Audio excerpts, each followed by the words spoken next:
There are so many reasons where ultimately he decided to take this way of surrendering.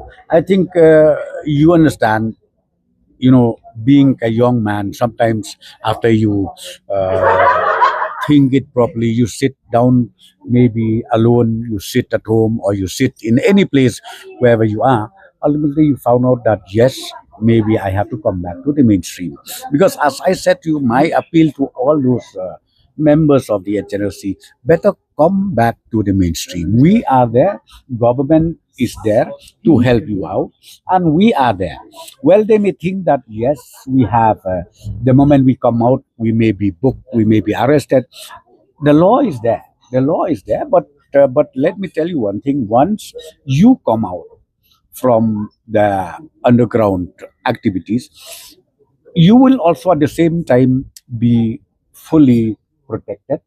You will also be fully think of how to make sure that your career is again in the mainstream. I think that is very important. Let them understand about it, that we really serious about this, be it from the central government, be it from state government. We would like to see the cadres to come out and not only that, join with us in the mainstream.